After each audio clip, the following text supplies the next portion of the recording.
Hello and welcome. In this video, we're going to look at how to use the Casio fx-CG50 to find the z-score for questions where area is given. For this topic, basically if we are given an area and we are asked to find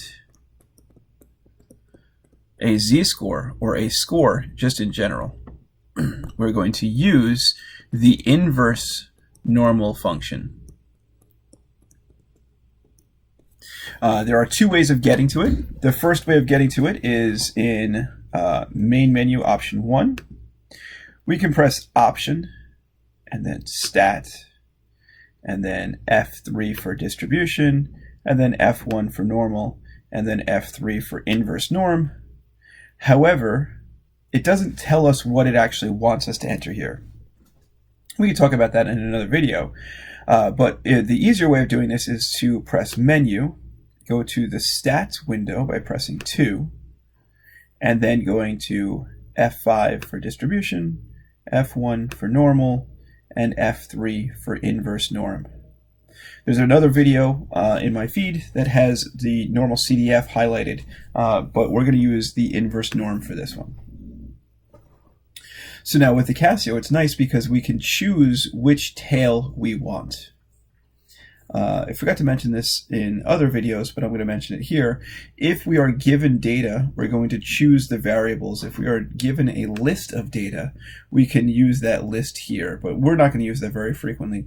So for the very first time that you use this, we want to press F2 to make it say variable.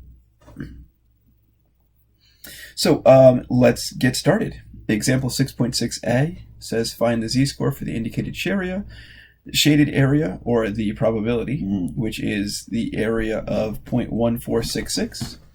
This area is shaded to the left. I know that because it's visibly shaded to the left. So we want to find the z-score that has 0.1466 of the graph to the left of it, or of the curve, or of the area, or of the probability to the left of it. So first thing we're going to do, grab the calculator. We're going to change this to left by pressing F1, and then we're just going to type in the area of 0.1466. Since this is the standard normal distribution, the standard normal distribution has a mean of 0 and a standard deviation of 1. We also use this for z-scores. We will find that the z-score value is negative 1.05. Now, in other videos, for part B, in other videos we need to find the area to the left of the shaded region.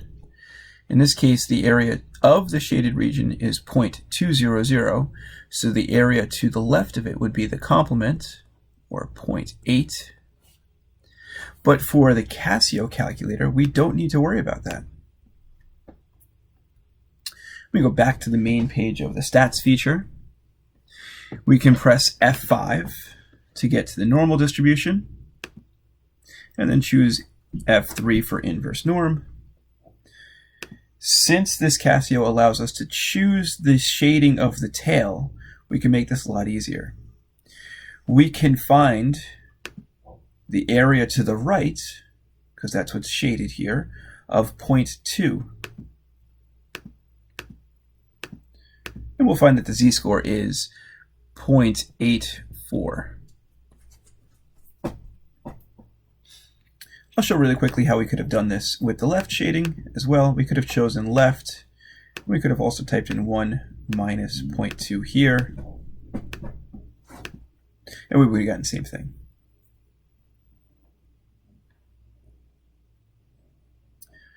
All right, for graphs C and D, for graph C, pretty straightforward, same type of idea here.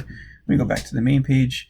We're going to press F5 for distribution, F1 for the normal distribution, and F3 for the inverse norm, because we are given the area and we are asked to find the z-score. So we can approximate the z-score to be about, I don't know, about 0.8-ish. I like to use these approximations because it helps us make sure that we are getting an answer that is close to what we are expecting it to be. So let's just do that now. So we're going to choose F3 for inverse norm, again, because we're given the area and we're trying to find the z-score. The area is shaded to the left. We'll shade this in green just to show it. So we want the area to the left. We're going to select left F1. The area being given is 0.7673, so we're going to type that in here. And again, the standard normal distribution has a mean of 0 and a standard deviation of 1, so we're not going to change that. And our z-score, our approximation from before was about 0.8. Our z-score really is 0.73. We're close, so we know that our answer should be correct. All right, now part D is challenging because we are looking for, essentially, we're looking for two different z-scores. We have a lower z-score. In this case, the z-score is 0 because it's drawn in such a way that I know it's 0. And we also have an upper z-score that we don't know. This is what we are trying to find.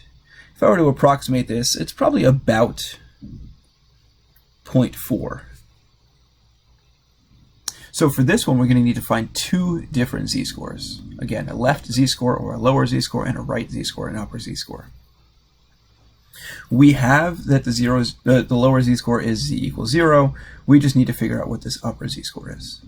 So how are we going to do that? Well, we can shade the graph in multiple different colors. We know that the z-score of 0 cuts off an area of 0.5. So the orange shaded area is half of the graph. We know that the purple shaded area is 0.1808 because it's given. We can now find the plum shaded area in two different ways. To find this plum area, we can either do 0.5 minus 0.1808, because I know that this purple's not showing up there. I'm going to choose a different color. I know that this shaded area here, including both of them, is half of the graph, or 0.5 of the area. So if I remove the 0.1808 from it, I'm left with, let's see here, menu number 1, 0.5 minus 0.1808. I'm left with 0.3192 of the area to the right. There's also another way we could have done this. We could have added up all of the gray shaded region, which would really be 0.5 plus 0.1808. So if I add these two together, I would get that the area to the left would be 0.6808, and I could have also done 1 minus 0.6808. And that would have also given us the same area of 0.3192. All right, so now that we've got this, we can go back to menu, press number 2, press F5 for distributions, F1 for normal, F3 for inverse norm. Again, I'm given the area. I want to find the z-scores. I can find the upper value in two different ways. The easier way would be to choose area to the right and use the plum area of 0.3192. 0.3192. and we get that the z-score, we approximated it to be 0.4 earlier. We now have that z-score is 0.47. We also could have changed this to the left and added up the 0.5 and the 0.1808 to get 0.6808, which we can actually do. Let me do that right here. 0.5 plus 0.1808. And we'll get the same z-score.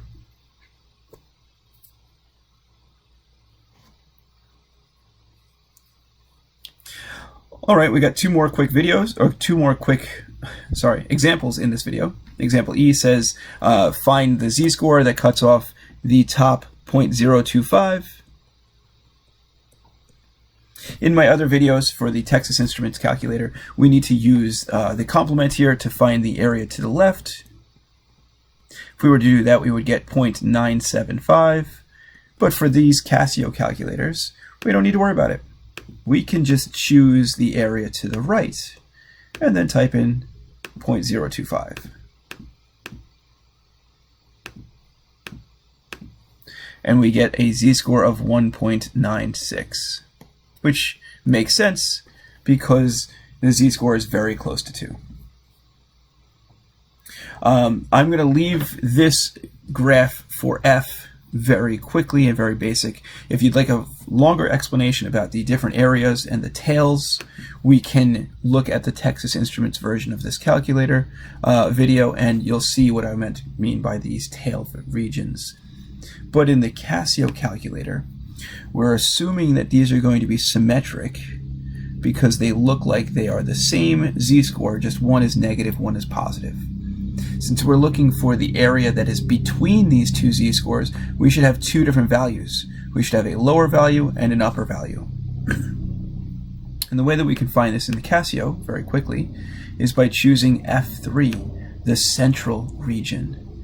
We want to find the z-scores that cut off the center 0.7887 of the graph. And we'll find those two z-scores as negative 1.25 and positive 1.25.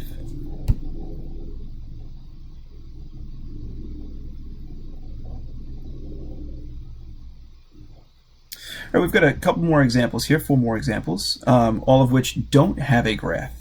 My suggestion for anyone that's doing questions like this is to draw a picture so that you can better understand what it is that the question is asking for.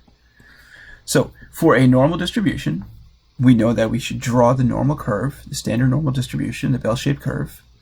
We want to find the z-score that cuts off the lowest 20% of the area. If we're being asked to find the lowest 20% of the area, well, that's essentially just asking us to find the percentile rank.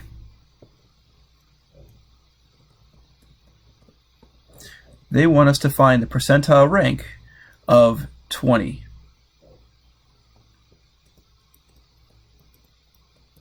Or the 20th percentile.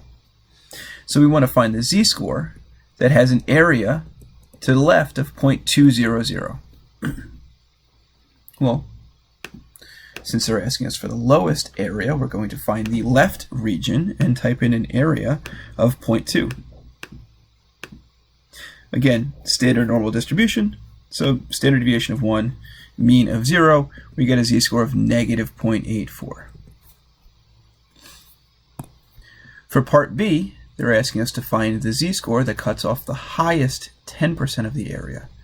Well, if we're looking at the highest 10% of the area, that's essentially us trying to find the lowest 90% of the area, or the 90th percentile. So we're looking for this z-score here. So we can either use this as left and 0.9,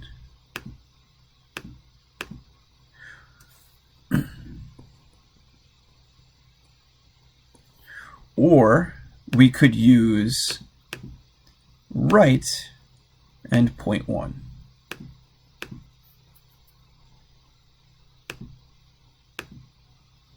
We'll get the same z-score of 1.28.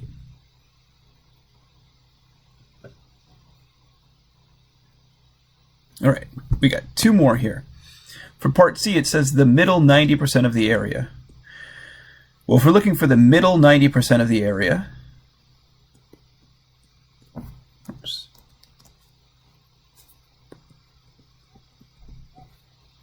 Well, that means that the tails will be, let's go with blue here. The tails of each region will be a total of 10%. So each tail will be 5%. Now, this idea is not necessary for the Casio calculator because we can just choose the central region and type in 0.9.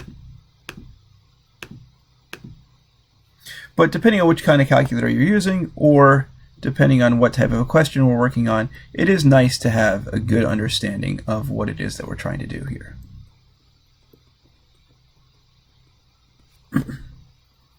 And the last example will be for the area, the middle 50% of the area. So we'll draw a similar picture.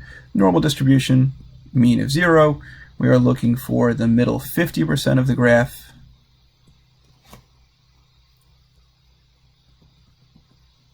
So each of these tail regions will be 25%.